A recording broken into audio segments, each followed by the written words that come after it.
अस्सलाम वालेकुम, welcome back to another video. और उम्मीद करता हूँ सब ठीक ठाक होंगे और थोड़ा थोड़ा नाराज़ भी होंगे क्योंकि काफ़ी अरसे से वीडियो नहीं आ रही थी क्योंकि मेरी डिग्री कंप्लीट हो गई थी।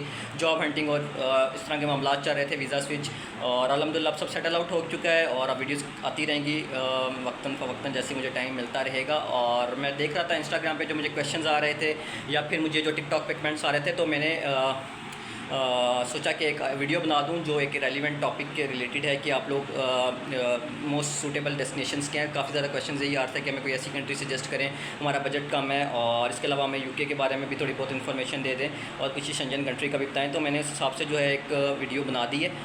एंड तक देखिएगा और चैनल को सब्सक्राइब कर दें, लाइक कर दें। और वीडियो स्टार्ट करने से पहले जो कंट्रीज़ मैं आपको बताने चला हूँ, ये सब कंट्रीज़ जो है अल्हम्दुलिल्लाह ऑन पैनल है, आप मुझसे रब्ता कर सकते हैं। मैं आप लोगों को इन कंट्रीज़ के हवाले से प्रोसेस और तमाम एडमिशन से लेके वीज़ा तक की जो है वो तमाम जो है आपको गाइड भी करूँगा और आप लोगों का प्रोसेस भी करूँगा, आप मेरे से थ्रू प्रोसीड करवा सकते हैं।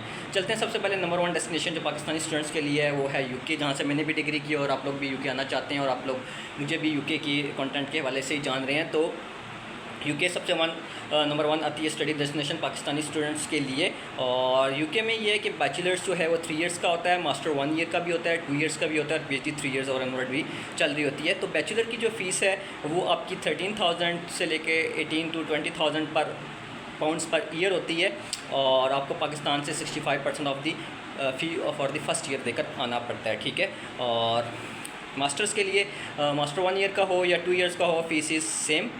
थोड़ा बहुत डिफरेंस होता है 500,000 पाउंड का। तो ऑन एवरेज आप समझ लें कि 13,000 से लेके 25,000 पाउंड तक आपकी फ़ीस जो है यूके के लिए डिपेंड कर रही होती है। और यूके में जो है आप लोगों को पता है कि वर्ल्ड क्लास यूनिवर्सिटीज़ मौजूद हैं, काफ़ी यूनिवर्सिटीज़ अंडर 100 लाई करती हैं वर्ल्ड रैंकिंग में। और नंबर 1 डेस्टिनेशन है स्टूडेंट्स का फ्रॉम न सिर्फ Pakistan, from all over the world. और मज़े की बात यह है कि अगर आप मास्टर्स पे आते हैं, मास्टर बाय रिसर्च एक डिग्री होती है, उस पर अगर आते हैं आप, तो आप लोग अपने डिपेंडेंट्स को भी साथ लेकर आ सकते हैं। आल्दो के एमएससी के लिए डिपेंडेंट्स एमएससी ने आप क्लोज़ कर दिए हैं, तो आप लोग जो है उसके बजाय एमआरईएस प्रोग्राम में आ सकते हैं।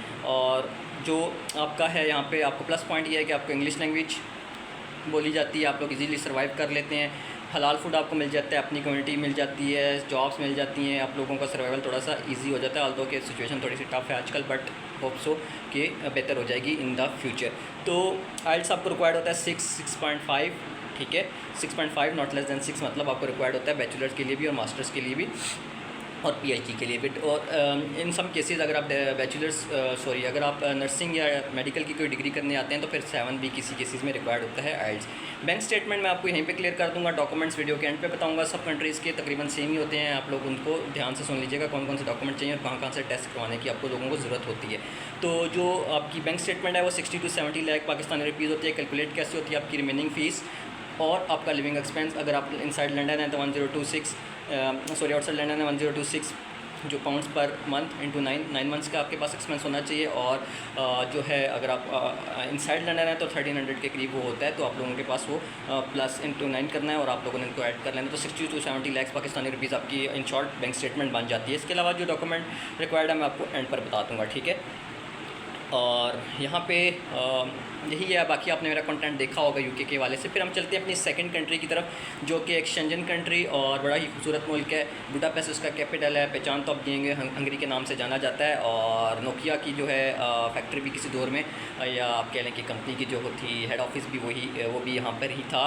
अक्सर मोबाइल हम जब बचपन में देखते तो मेड इन हंगरी लिखा होता था। तो काफ़ी एक जो है इंडस्ट्रियल कंट्री है, टूरिज़म बहुत ज़्यादा है यहाँ पर और काफ़ी ज़्यादा ओल्ड यूनिवर्सिटीज़ यहाँ पे मौजूद हैं, 300-400 साल पुरानी भी यूनिवर्सिटीज़ मौजूद हैं। और अगर आपने हंगरी आना है तो सोच के आएँ कि लैंग्वेज बैरियर आएगा, सेकेंडली आपको यहाँ पे हलाल फूड का बहुत ज़्यादा मसला होगा, इसलिए मैं रिकमेंड करता हूँ कि बड़ी सिटीज़ में आएँ। यूनिवर्सिटीज़ में मैं आपको बता देता हूँ कौन सी अच्छी यूनिवर्सिटीज़ हैं यहाँ पर। तो सबसे पहले फ़ीस की बात कर लेते हैं। फ़ीस जो होती है ऑन एवरेज आप समझ लें कि 3,000 यूरो से लेकर 7,000 यूरो पर सेमेस्टर के हिसाब से होती है। 3 साल का यहाँ पे बैचलर होता है और 2 साल का मास्टर्स होता है और पीएचडी आपको पता है 3 इयर्स की ही होती है, कहीं से भी आप कर लें। तो आप लोग इसको जो है देख लें, आपको फुल फ़ीस नहीं दे के आनी पड़ती। मैं रेकमेंड करता हूँ कि आप 1 ईयर की फ़ीस देख रहे हैं, ऑल्दो यूनिवर्सिटी आपको 6 मंथ्स मतलब 1 सेमेस्टर की फ़ीस पर आपको एडमिशन प्रोवाइड कर देती है, ठीक है। जो सिटीज़ आपने यहाँ पर टारगेट करनी है वो बड़ी सिटीज़ टारगेट करनी है। कोशिश करें बुडापेस्ट में आपकी यूनिवर्सिटी हो या बुडापेस्ट के आसपास हो। बुडापेस्ट यूनिवर्सिटी ऑफ टेक्नोलॉजी बहुत अच्छी यूनिवर्सिटी है, डेब्रिसिन यूनिवर्सिटी बहुत अच्छी है, इसके अलावा एल्टे यूनिवर्सिटी बहुत अच्छी है।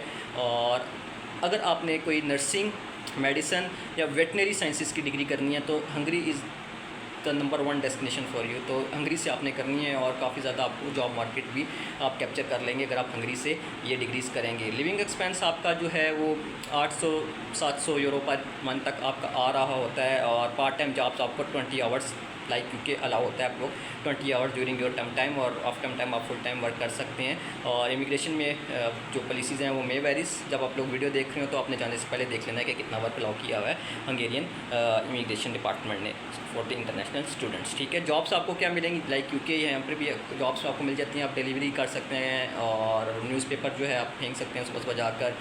और इसके अलावा पिज़्ज़ा शॉप्स और कबाब शॉप्स में काम कर सकते हैं, रेस्टोरेंट्स में काम कर सकते हैं। इसके अलावा एक जो जॉब होती है अगर आपको थोड़ा बहुत होटल मैनेजमेंट का एक्सपीरियंस है तो होटल मैनेजमेंट की जॉब्स भी आप यहाँ पर कर सकते हैं क्योंकि एक टूरिस्ट कंट्री है। ठीक है, तो हंगरी आपका सेकंड मोस्ट सूटेबल डेस्टिनेशन है जो पाकिस्तानी स्टूडेंट्स चाहते हैं। और आजकल काफ़ी ज़्यादा जो है स्टूडेंट्स जा रहे हैं। HEC भी हंगेरियन स्टिपेंडियम के नाम से एक स्कॉलरशिप देती है और काफ़ी स्टूडेंट्स उसके थ्रू भी जा रहे होते हैं।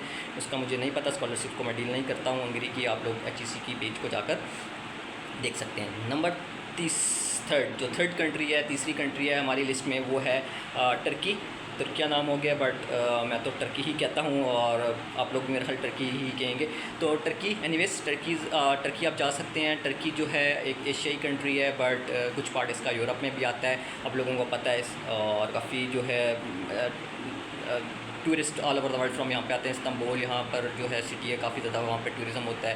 अंकारा और ऐसे कपाडोकिया ऐसी सिटीज़ में भी लोग जा रहे होते हैं। और आप लोग काफ़ी हिस्टोरिकल है, अगर आपको पता ही है कि काफ़ी ज़्यादा ड्रामा सीरीज़ भी पाकिस्तान में चलते हैं हिस्ट्री के पॉइंट ऑफ व्यू से टर्की के। तो टर्की में आप लोग जा सकते हैं स्टडी के लिए। जो ऑन एवरेज फीस होती है आपकी पर ईयर वो $2000 से लेके $5000 तक होती है। 4 साल का बैचलर और 2 साल का मास्टर्स यहाँ पे होता है। और यहाँ पे आपको पब्लिक और प्राइवेट दोनों सेक्टर की यूनिवर्सिटीज़ मिल जाती हैं। पब्लिक के लिए अगर आप अप्लाई करेंगे तो थोड़ा सा कंपटीशन ज़्यादा होता है और आप लोगों को जो है अगर आप लोगों की प्रोफाइल अच्छी है तो आप लोग इजीली यहाँ पर एडमिशन गेट कर लेते हैं। और अगर आप पब्लिक में नहीं जाना चाहते तो आप प्राइवेट यूनिवर्सिटीज़ में भी जा सकते हैं। प्राइवेट यूनिवर्सिटीज़ भी आपको मिल जाती हैं और अच्छी यूनिवर्सिटीज़ भी आपको मिल जाती हैं और आप लोगों को जो है स्कॉलरशिप्स भी मिल जाती हैं। अप टू 50% 70% भी इवन मिल रही होती हैं। तो मोस्ट इकोनॉमिकल है और इतना ज़्यादा कोई क्या लें एक्सपेंस नहीं आता। क्यों नहीं आता? क्योंकि 1 लीरा जो है पाकिस्तानी 10-12-15 रुपये के इक्वल आजकल चल रहा है। आप देख लीजिएगा कि करंट क्या वैल्यू है, मतलब 10 से 18 के बीच में ये वेरी कर रहा होता है मोस्टली। तो आप लोग यहाँ पे इजीली सर्वाइव कर सकते हैं। लैंग्वेज बैरियर आता है, जॉब्स जो हैं बैचलर्स वालों को यहाँ पर अलाउ नहीं होती हैं और अगर आप लोग अफोर्ड कर सकते हैं तो आप लोग आ सकते हैं। मास्टर्स को 20 आवर्स की जॉब्स यहाँ पर अलाउ होती हैं। बाकी आपको पता है स्टूडेंट्स क्या कर रहे होते हैं। तो जॉब्स वही आपको कबाब शॉप्स और फैक्ट्रीज ये वो एरियाज़ में मिल जाती होती हैं। तो जो यहाँ पे सबसे बड़ा प्रॉब्लम आता है आपको लैंग्वेज का आता है। आपको पता है टर्किश लैंग्वेज आपको सीखनी पड़ती है। कहीं भी जाएँ आपको उस मुल्क की ज़ुबान आनी चाहिए तभी आप वहाँ पर सर्वाइव कर पाते हैं। तो ये यहाँ पे एक प्रॉब्लम आती है आपको। सेकेंडली ये है कि इसका प्लस पॉइंट ये है कि अगर आप टर्की की किसी यूनिवर्सिटी में एडमिशन लेते हैं तो मोस्ट यूनिवर्सिटीज़ जो है पार्टनर होती हैं किसी यूरोपियन यूनिवर्सिटीज़ के साथ। तो 1 ईयर 1 सेमेस्टर आप अब्रॉड भी पढ़ सकते हैं किसी भी शेंजन कंट्री में। डिपेंड करता है कि आपकी यूनिवर्सिटी का किसके साथ कोलैबोरेशन है। तो मोस्टली स्टूडेंट्स चाहते भी हैं अपना प्रोग्राम वहाँ से पढ़ते हैं और वापस आते हैं। तो आप लोग जो है एक आप कह लें कि यूरोपियन एक्सपीरियंस भी आप लोगों के पास आ रहा होता है। और जब आप लोग यूरोप जाते हैं वहाँ से आप लोग पढ़ के आते हैं तो आपके लिए और अपॉर्चुनिटीज़ बढ़ जाती हैं और आप लोग फिर टर्की से आगे जाने के लिए ट्राई कर सकते हैं फॉर नेक्स्ट डिग्री। ठीक है, बैंक स्टेटमेंट 15-18 लाख रुपए की यहाँ पे रिक्वायर्ड होती है। Not much. आइल्स है तो ठीक है, नहीं है तो तब भी चल जाता है। फिर हमारे पास आता है एक जो स्टडी डेस्टिनेशन है वो है मलेशिया, कोलालमपुर जिसका कैपिटल है और बहुत ही जो है ज़बरदस्त कंट्री है एशिया के हवाले से। और 50 से 60 रुपीज़ का एक रिंगिट पड़ता है जो कि उनकी करेंसी है। तो ये भी एक सूटेबल डेस्टिनेशन है इंटरनेशनल स्टूडेंट्स के लिए। और मज़े की बात यह है कि अगर आप लोग यूके ऑस्ट्रेलिया की किसी यूनिवर्सिटी से पढ़ना चाहते हैं और आप लोग ज़्यादा बजट अफोर्ड नहीं कर सकते तो उन्हीं के कैंपसेस यहाँ पर मौजूद होते हैं। और मलेशिया में तो आप उन यूनिवर्सिटी से पढ़कर जो है उस यूनिवर्सिटी की डिग्री ले सकते हैं जो कि आपकी ड्रीम यूनिवर्सिटी थी यूके या ऑस्ट्रेलिया में 50% बजट में, बल्कि इससे भी कम अगर मोस्ट केसेस में हो जाता है। तो अच्छी यूनिवर्सिटीज़ में यहाँ पे मलेशिया में जो है कोलालमपुर यूनिवर्सिटी बहुत अच्छी है। सेंस मलेशिया नाम की एक यूनिवर्सिटी है, उसकी रैंकिंग काफ़ी अच्छी है, 68 नंबर पे आती है वर्ल्ड रैंकिंग की मैं आपको बात कर रहा हूँ। और जो कोलालमपुर है उसकी 65 है। और मोस्ट सूटेबल वेदर है, ट्रॉपिकल वेदर रहता है through out the year. Tourist आते रहते हैं और फूड का भी कोई प्रॉब्लम नहीं होता। लैंग्वेज आपको ऑफ कोर्स सीखनी पड़ती है और जो है आप लोग यहाँ पे जो डिग्रीज़ आप मैं रेकमेंड करता हूँ, एक तो आप यहाँ पे टूरिज़्म कंट्री है तो आप अगर होटल मैनेजमेंट या हॉस्पिटैलिटी इंडस्ट्री के वाले से कोई डिग्री करना चाहें वो यहाँ से कर सकते हैं। आर्किटेक्चर बहुत ज़बरदस्त है, आर्किटेक्ट की डिग्री यहाँ से कर सकते हैं। इंफॉर्मेशन टेक्नोलॉजी कर सकते हैं, हर डिग्री यहाँ पे अवेलेबल होती है, लेकिन जो मैं मोस्ट रिकमेंडेड है वो आपकी होटल मैनेजमेंट या फिर आर्किटेक्ट की डिग्री है, उसी को मैं करता हूँ। या बिज़नेस एडमिनिस्ट्रेशन भी आप कर सकते हैं, वो भी एक अच्छी डिग्री अगर आप मलेशिया से करेंगे तो। मलेशिया में आपको जॉब अलाउ नहीं होता, अगर आप लोग अफोर्ड कर सकते हैं सर्वाइवल तो आप लोग आ सकते हैं, ये इसका एक ड्रॉबैक है, ठीक है। और बट ये कि आपको इसी मलेशिया में भी जो है आप लोग को 1 ईयर अब्रॉड या 1 सेमेस्टर अब्रॉड मिल जाता है ऑस्ट्रेलिया या यूके की यूनिवर्सिटीज़ के लिए, तो आप लोग उसके लिए भी ट्राई कर सकते हैं, ठीक है। पीआर की मैं बात करूं तो हंगरी और जो है यूके वो उसमें आप पीआर की तरफ जा सकते हैं, 8 से 10 साल का रूट होता है। और टर्की में बाय इन्वेस्टमेंट और मुझे ज़्यादा नहीं पता, आप लोग जब जाएंगे तो वहाँ की जो है हर ईयर जो है हर गवर्नमेंट के हिसाब से वो पॉलिसीज़ चेंज होती हैं, हम लोग देख सकते हैं हंगरी और मलेशिया टर्की के वाले से। अब आ जाते हैं मलेशिया में बैंक स्टेटमेंट कितनी रिक्वायर्ड होती है। 10 लाख की बैंक स्टेटमेंट रिक्वायर्ड होती है, 12 lakh 10 lakh that more than enough. आपने जो है इनिशियल डिपॉजिट कुछ दे के पाकिस्तान से जाना होता है, बाकी फीस वहाँ से देनी होती है। और ऑफ कोर्स जो आप अलाउ नहीं है तो आप लोगों को वो भी यहाँ से मैनेज करके ही जानी पड़ती है। आइल्स है तो ठीक है, नहीं भी है तो तब भी आप लोगों का गुजारा चल जाता है मलेशिया के हवाले से। अब डॉक्यूमेंट्स की मैं बात करूँ, मैं जो डॉक्यूमेंट्स आपको बताऊंगा ये आपके टेस्ट होने चाहिए अगर आप हंगरी, टर्की या मलेशिया जा रहे हैं। और अगर यूके जाने को कोई ज़रूरत नहीं है, जो डॉक्यूमेंट्स आपके पास होने चाहिए आपके एजुकेशनल डॉक्यूमेंट्स जो कि आईबीसी से आपके रेलेवेंट बोर्ड से, डिग्रीज़ आपकी एचईसी से या ईसी से रिकॉग्नाइज होनी चाहिए, टेस्टेड होनी चाहिए, फिर मोफा से होनी चाहिए। देन आप लोग जो है इन कंट्रीज़ के लिए प्रोसीड कर सकते हैं। 2 रिकमेंडेशन लेटर्स, पासपोर्ट आपका चाहिए होता है, पुलिस क्रेडिट सर्टिफिकेट। यूके के लिए आपको जो है टीबी टेस्ट, और टर्की के लिए आप लोगों को जो है पोलियो का सर्टिफिकेट भी रिक्वायर्ड होता है। इसके अलावा आपको जो है डॉक्यूमेंट्स में आपके पास बैंक स्टेटमेंट होनी चाहिए। यूके के लिए 28 डेज़ के लिए, टर्की के लिए 3 मंथ्स के लिए, हंगरी के लिए 6 मंथ्स के लिए, और मलेशिया के लिए भी 3 मंथ्स की चल जाती है। तो ये आप लोगों के जो है रेलिवेंट डॉक्यूमेंट्स होते हैं। आइल्स है तो ठीक है, आपने लगाना नहीं है तो नहीं। और सबसे मोस्ट इंपॉर्टेंट डॉक्यूमेंट किसी भी यूनिवर्सिटी के एक्सेप्टेंस के लिए या एम्बेसी के एक्सेप्टेंस के लिए आपका लोगों का होता है लेटर ऑफ मोटिवेशन। आप लोग क्यों जाना चाहते हैं, एसओपी जिसको आपके कहते हैं statement of purpose as well.